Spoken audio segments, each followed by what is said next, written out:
Yo, what's up, guys? Today we're going to be going over a roster update happening in 10 days. We're going to have some hitters, some pitchers, relievers to make you some stubs. So let's jump right into the video. Today we have 10 brand new cards that are going to make you thousands of stubs. So let's jump right into our first card. Before we get into the video, please drop a sub. Only 3% of the people who watch my videos are actually subscribed, and that'll make a huge difference in growing this page out. Thank you and enjoy the video. One of the most important things is sample size, so I'm actually going to be taking stats from May 12th, the most recent roster update, and comparing them to now to have the most accurate information to see if they're going to go up or down in overall. So, Anthony Rizzo is actually at an OPS of 1,159 since last roster update, with a batting average of 324 and 5 home runs. In the most recent roster update, he actually went down 1 overall, so there's a lot of room for him to improve, and this season he's actually batted over 300, so I don't really know why he went down 1 overall, but he's definitely going to go up and take a massive jump. Now let's compare his price.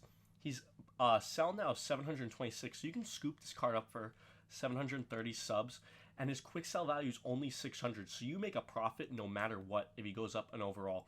And I really think he's going to jump 2 or 3 overall in this next update.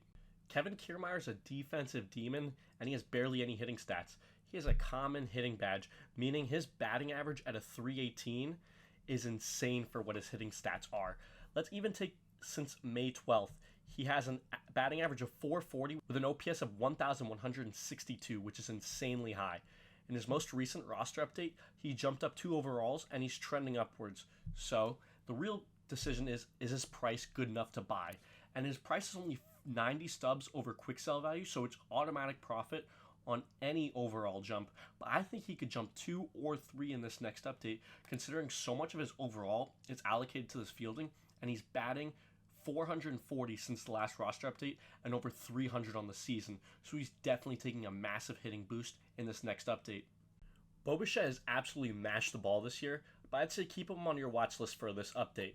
Since the 12th, he's had a batting average of 286 and an OPS of 714, which is really good numbers, but not for Bo Bichette and his hitting numbers right now. In his last update, he jumped from an 82 overall to an 83 overall, and he doesn't have great fielding stats right now. So I'd really take a look at his hitting stats over the next few days. He is priced really high at a quick sell value of an 84, meaning if you're going to make a profit on this card, he has to go 85. However, there's a lot of room to make some stubs if he goes 85. So I'd say keep an eye on Bo Bichette as he keeps on playing throughout these next few days, and you have an opportunity to make thousands of stubs per card.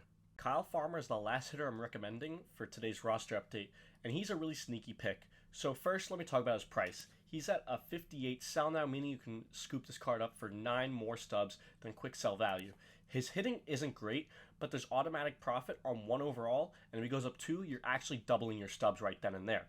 So his stats have been kind of okay this year, but on May 12th, he was only hitting 244. Then on May 22nd, today, he's hitting 315. He jumped up about 70 overall points in just a matter of 10 days. So I'd really keep an eye on Kyle Farmer, drop a bunch of stubs in him. There's really nothing to lose because he's made such a jump since last roster update in terms of hitting that he's a no-risk investment, and you can double your stubs maybe. Going into last roster update, Nathan Eovaldi had 3 straight games of 8 innings or more where he pitched scoreless games. This week, he gave up 3 runs in a 7 innings pitched game, which is not great, but he does have a chance to bounce back, and I doubt he goes down in overall. Right now, he's sitting at a 550 stub mark, and I don't think he needs to have great games to get another overall boost. He jumped up 2 overalls in the last update, and I could see him jumping up another 2 in this roster update if he just has good enough games. Since I think they're trying to look for more consistency out of this starting pitcher, since he's been dominating, had a little bit of a shaky start, I think he could bounce back this week. Drew Smyly's a pitcher that's absolutely been overperforming this year in a lot of ways. He has a 2.86 ERA this season, and his last 2 starts, he's brought it down. In a May 12th start, he had a 6 innings pitched, 2 earned runs game, and a 6 innings pitched, 1 earned run game on May 17th. Among those 2 starts, he had 8 hits and 1 walk. So the balls per 9 definitely going to be improved, and I think the hitting per 9 can also be improved. Strikeouts per 9, I think it'll stay around the same, But in those 2 starts, he had a 2.25 ERA with a 1.82 batting average. So he has really good numbers right now. I think he just needs one more start to put it all together. He can have a 2 overall boost. Right now his price is sitting around 200. Let's round it up a bit. And a quick sell value for an 80 overall gold is 400. So this is one of those players with one more good start can easily double your stubs. Keep him on your watch list for his next start. For the last starting pitching investment, I think Joe Ryan is actually the best pick on the marketplace right now. And I'll tell you why. In his last 2 starts, May 13th and May 9th, he pitched 12 innings pitched total with 2 earned runs, 11 hits, and 19 strikeouts. So his strikeouts per 9 is definitely going to go up. His ERA was a 1.5 if you do the math on that. And if you talk about his price, he goes from a 3,000 sell now. So you can scoop up this card at equivalent to sell now value, meaning it is a no risk investment because he's not going down in overall. And he only needs one more start to put it all together to make it an 86 or more. An 86 is a 4,500 quick sell value, so there's so many stubs to be made on Joe Ryan. And I think with how he's been pitching this year, it's only about consistency if they're going to award him that 86 overall, not about overperforming to make it to that jump. So with relievers, I'm actually going to organize it a little bit differently and take a larger sample size. Since these guys don't get onto the field too much, one could dominate for the period of an entire roster update and no changes made just because there's not enough of a sample size to make an effect. So Felix Bautista this year has pitched to a 1.17 ERA. And how many innings pitched? 23. So he's only given up 2 runs over 23 innings pitched this year. Since his last earned run given up was May 4th, and he's had 8 games since then with 1 earned run total, 9.1 innings pitched, 20 strikeouts. So he's striking out at a high, insane clip, 2 strikeouts per inning. So his K per 9 is definitely going to go up this update. He's had 4 hits over those 9 innings pitched, so his hits per 9 should go up.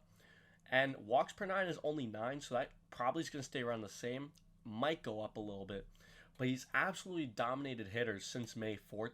And barring any change, he's definitely going to go up in this next roster update. Devin Williams is a pitcher on this list who I've heard people say that it's a must invest week after week after week, and now is finally a time to pull the trigger. He's at a quick sell price between an 84 and an 85, but disregard those numbers right now. Over the year, he's had a .59 ERA in 15 games he's pitched. Since May 7th, he's given up 1 earned run using our last earned run rule to evaluate these players. He's had 6 innings pitched, 5 strikeouts, which is not high, but his hits is 1 and his walks is 3, which I could see a little bit of improvement to the hits per 9 and a little bit of improvement to the walks per 9.